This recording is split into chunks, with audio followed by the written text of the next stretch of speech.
Bonjour Madame Marie-Claude Apol, merci de nous recevoir ici au Centre social Lausanne de Mourenx, dont vous êtes la présidente. Vous êtes également présidente du lieu de vie, l'association Regain à Luc de Béarn, et aussi trésorière de la Fédération des centres sociaux des Pyrénées-Atlantiques.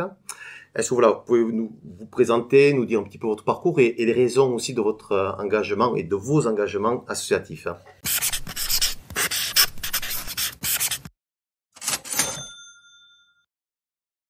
Bonjour, je vous remercie d'être venu jusqu'à chez nous pour m'entendre parler des centres sociaux, stratégies financières et autres, bien entendu.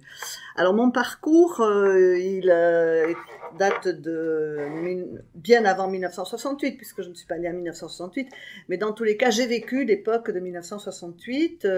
J'ai quitté le lycée Supervielle d'Oloron à ce moment-là, et je suis entrée dans le trésor public. Je n'y suis restée qu'un an, ce n'était pas quelque chose qui m'attirait vraiment, c'était assez particulier au niveau du fonctionnement. On le dit encore aujourd'hui que la fonction publique est particulière, donc c'est rien de très nouveau. Et je suis donc partie sur une banque. J'avais été recrutée, comme on le dit, pour les connaissances de la langue de Cervantes. Donc, j'ai été recrutée dans un service étranger en lien avec des personnes étrangères. C'était un public très particulier. Vous allez comprendre pourquoi par rapport à l'évolution ensuite de mon histoire, puisque c'était toute une population étrangère, mais qui avait tout particulièrement leur compte en Suisse. Donc, j'accueillais beaucoup de personnes qui parlaient, puisque l'espagnol est une langue quand même très répandue dans le monde. Donc, j'étais en contact avec toutes ces personnes qui venaient en tant que touristes et puis gérer leur argent depuis la France sur les comptes suisses. Et de là, j'ai rencontré des militants qui... ça peut faire sourire, qui était très engagé à la Ligue communiste révolutionnaire. Je découvrais totalement, j'arrivais de ma campagne des Pyrénées-Atlantiques, de Navarinx très exactement. Donc j'ai découvert ces personnes engagées, qui croyaient fermement à un monde nouveau. Et c'est à partir de là où je me suis interrogée sur ce qui pouvait exister autour de nous.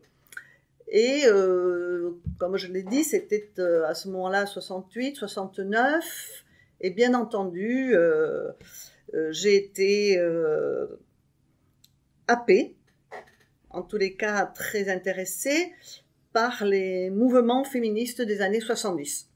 Donc j'ai vécu ce mouvement, j'ai vécu ces manifestations, j'ai vécu toutes ces femmes qui militaient de façon assidue pour les droits des femmes, et à l'époque c'était bien sûr le droit à l'avortement. C'est de cette manière-là que j'ai fait mes premiers pas dans le militantisme. Et puis j'ai eu ensuite un engagement syndical, puisque j'avais été assez vite repérée par des collègues qui étaient eux-mêmes syndiqués dans le milieu bancaire. Voilà, un petit peu mon passé. Et je suis revenue dans les Pyrénées-Atlantiques 10 ans après. Et là, évidemment, c'était plus le contexte du milieu parisien, c'était, ça se faisait, le militantisme se faisait avec plus de douceur, on va dire. Mais j'ai été ensuite salariée d'une entreprise de pâtisserie industrielle.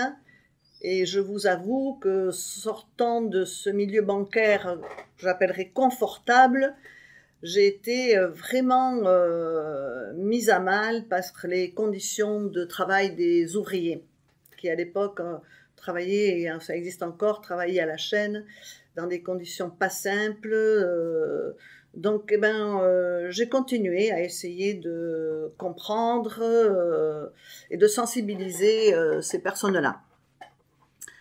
Ça m'en a valu la perte de mon CDD à durée indéterminée parce qu'il m'avait été reproché d'être trop engagée syndicalement. Je n'avais pas vraiment ce sentiment-là, mais j'ai très vite rebondi puisque j'étais salariée, j'ai été sélectionnée par l'association de prévention spécialisée de l'agglomération mourinxoise, donc au niveau administratif, et j'y suis restée 30 ans. Mais le travail était exceptionnel puisque j'avais un rôle aussi d'accueil. Donc c'était très intéressant de rencontrer tout ce public de jeunes qui étaient dans des situations sensibles. Et entre-temps, j'ai eu aussi des enfants. J'ai eu des enfants qui ont fréquenté l'école et là, j'ai découvert un autre milieu qui était l'éducation nationale. Et je me suis très rapidement engagée à la Fédération des conseils de parents d'élèves, donc avec une présidence localement, puis trésorière 5 ans sur le département, et enfin 5 ans de présidence départementale de la Fédération des conseils de parents d'élèves. Voilà. Et c'est là où, à travers la FCPE, que j'ai découvert, on va dire, ce qu'est un centre social, puisque c'est à travers la FCPE que je suis entrée au conseil d'administration du centre social de Mourenx. Je ne saurais plus vous dire combien d'années j'y suis restée. Puis, n'étant plus à la FCPE, les enfants grandissant, je n'ai pas pu y rester. Mais j'ai continué à militer dans Réseau Éducation sans frontières. Et puis, bien sûr, un jour, j'ai eu ma retraite. Et là, je me suis engagée donc, à l'association à Regain, qui est à l'île de Béarn. C'est un lieu de vie et d'accueil issu de la mouvance de Fernand Deligny, qui, en fait, cherchait une alternative à la psychiatrie et que donc a ouvert les lieux de vie et d'accueil qui accueillent des adolescents et des mères avec enfants de moins de 3 ans, tout au moins pour celui de Regain. Et 1 an après, j'ai été sollicitée par le bureau pour reprendre la présidence de cette association. Donc ça date de 2011, très exactement. Et en même temps, nous avions sur Mourenx une présidente au centre social, qui était Françoise Maurice, et qui est venue me chercher en me disant « il faut que tu nous rejoignes, il faut que tu viennes avec nous ». Donc voilà, j'ai rejoint le centre social. Vite après, j'ai rejoint le bureau du centre social. Et quelques 5 ans après, j'ai repris la succession de Madame Maurice et j'ai pris la présidence du centre social. Et puis, je suis arrivée à la fédération, sachant que pour la fédération des Pyrénées-Atlantiques, nous avons 19 centres sociaux et espaces de vie sociale qui sont fédérés. Et je me suis dit que tout naturellement, il fallait qu'on s'engage dans une fédération. C'est très important l'esprit fédératif, regrouper des structures identiques afin de dynamiser le secteur. Et j'ai repris donc le poste de trésorière à la Fédération des centres sociaux sur le département. Voilà rapidement comment je suis arrivée au centre social de Mourenx et dans les autres structures.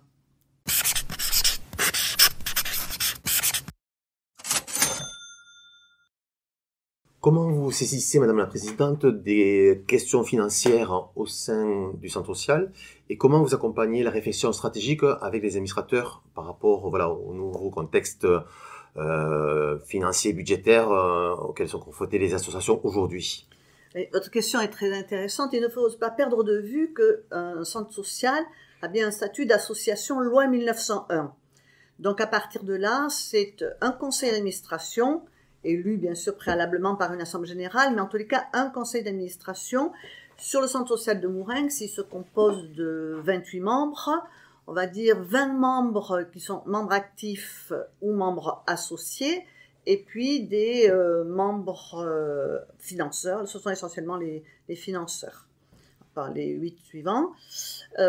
Puis, de partir de là, c'est un bureau qui est élu et qui doit gérer au quotidien. Hein, c'est le bureau qui est quand même mandaté par le conseil d'administration pour agir au quotidien.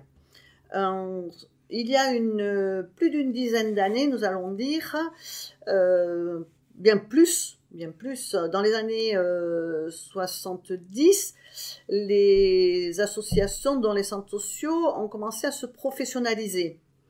Donc, il a fallu trouver un équilibre entre professionnels et bénévoles, étant donné que les membres du conseil d'administration sont tous des bénévoles. C'est pas toujours simple, puisque les professionnels avancent au quotidien dans les missions qui leur sont demandées.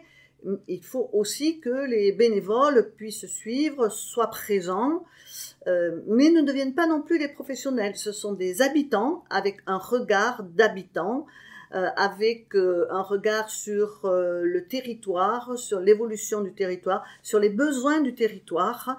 C'est très important dans la vie, voire même la survie d'un centre social. Nous ne vendons pas une entreprise. Regardons notre cœur de métier. Alors à partir de là, comment ça peut se passer? Mais ça signifie que nous, les administrateurs, nous les bénévoles, nous devons être totalement associés à la dynamique du centre social, aux activités, aux actions qui émanent donc des habitants. Donc il faut savoir s'en saisir. Pour savoir s'en saisir, il faut se former. Il faut se former. Nous avons une politique de formation dans notre centre social, tant pour les salariés, mais également pour les bénévoles. Je prendrai comme exemple la formation FAV, formation active à visée émancipatrice, qui doit permettre aux administrateurs d'être à l'écoute des habitants, d'avoir un regard et d'aller vers et faire avec. C'est le principe de la FAV. Mais il y a aussi quelque chose qui doit pas forcément nous préoccuper, mais en tous les cas, sur lequel nous devons être particulièrement sensibles, c'est tout l'aspect budgétaire. Parce que, évidemment, qui dit action, qui dit engagement, qui dit équipe salariée, demande un budget. Là aussi, de la même manière, il y a quelques années, on avait le sentiment que c'était relativement simple d'obtenir des subventions. Les choses évoluent et donc il faut aussi avoir en notre possession l'idée que c'est bien une gestion de fonds publics. Et en tant que citoyen, on se doit de gérer des fonds publics à bon escient.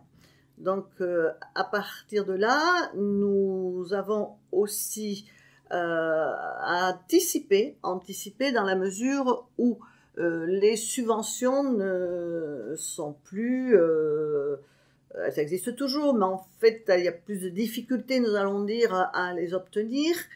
Et nous devons, à ce moment-là, être bien souvent sur ce qu'on appelle les appels à projets. Mais soyons très prudents. L'appel à projet, lorsqu'on répond à un appel à projet, ne doit pas court-circuiter les fondements des centres sociaux, le fondement de l'action centre social. Donc, il faut aussi être prudent sur ces appels à projets. Nous avons vécu, il y a quelques années, sur notre centre social, la fin d'un dispositif qui se nommait le CUX, qui était davantage réservé aux villes qui avaient une politique de la ville. Oui, c'était politique de la ville. Un de nos premiers représentants était à l'époque M. Tapie, et par la suite, on nous a donc supprimé le PUX. Il faut dire qu'à ce moment-là, l'équipe en place n'avait pas anticipé.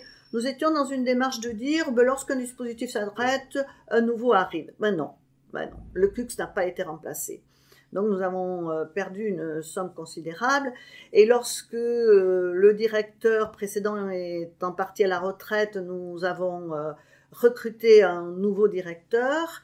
La présidente également a quitté sa fonction, donc nouvelle présidente. Nous nous sommes retrouvés avec une situation très délicate, puisqu'on avait un fort déficit la première année de nos fonctions, et là c'est besoin de beaucoup rassurer les professionnels qui sentent un danger, sentent une menace. Donc le rôle d'un directeur et d'une présidente, c'est de rassurer dans un premier temps les salariés. C'est aussi d'informer les administrateurs, le conseil d'administration, sur comment peut-on se projeter. Et à ce moment-là, nous avons aussi à prospecter, nous allons dire, sur les nouveaux dispositifs, quel projet pourrait quel nouveau projet pourrait apporter des fonds au centre social, et comme je le disais, sans s'écarter de sa fonction et son cœur de métier. Alors à partir de là, nous proposons aussi aux administrateurs des formations, pas seulement à visée émancipatrice, mais également sur tout ce qui est action budgétaire.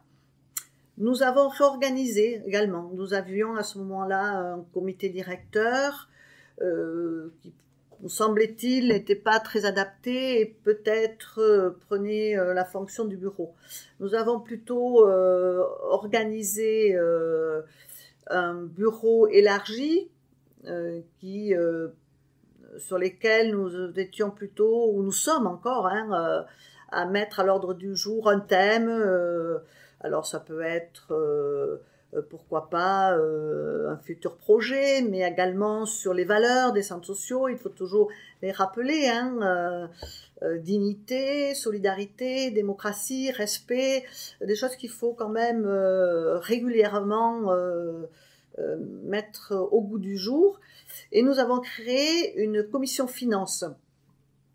Dans cette commission finance, nous avons le directeur, la comptable, qui bien sûr était une cheville ouvrière, et puis des administrateurs. Alors donc c'est le trésorier, ça va de soi, il a toute sa place, la trésorière adjointe et la présidente.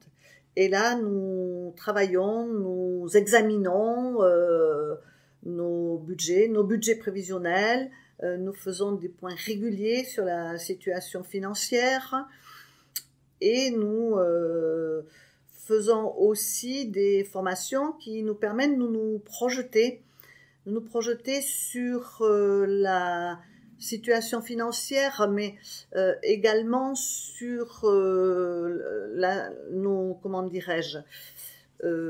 notre structure financière, à savoir nos fonds propres, nos réserves, quelle est notre trésorerie, quel est notre fonds de roulement lorsque nous mettons en place un futur projet. Nous n'avons pas toujours, même si nous avons les réponses favorables, nous n'avons pas toujours les fonds qui sont versés immédiatement. Si nous avons un projet lié à un financement de fonds européens, il faut 2 à 3 ans avant de toucher par exemple les financements. Donc le fonds de roulement et la trésorerie sont très importants dans un centre social. Donc ça, ce sont des choses qu'il faut observer régulièrement, qu'il faut évaluer. Et pour mesurer l'impact de cette trésorerie, ça demande des méthodes, ça demande des études, et c'est les raisons pour lesquelles nous travaillons avec des organismes comme France Active. Nous allons en formation pour pouvoir avancer et ne pas se retrouver dans une situation de de danger par rapport à la stabilité financière de la structure. Merci beaucoup, Madame la Présidente, pour ce beau témoignage. Toute dernière question pour terminer notre entretien. Quels sont aujourd'hui les ingrédients qui vous animent et qui vous permettent de continuer votre engagement associatif auprès de toutes ces structures dans lesquelles vous investissez au quotidien?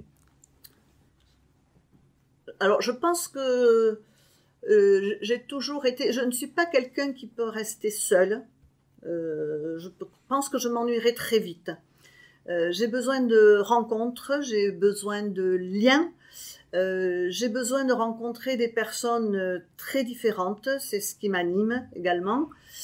Et j'ai besoin d'être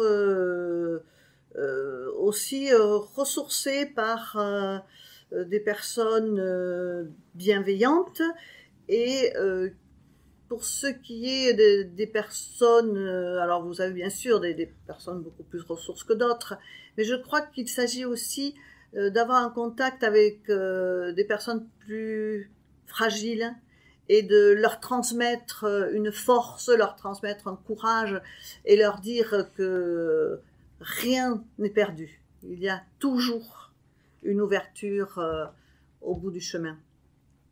Merci beaucoup. Merci à vous. À très bientôt.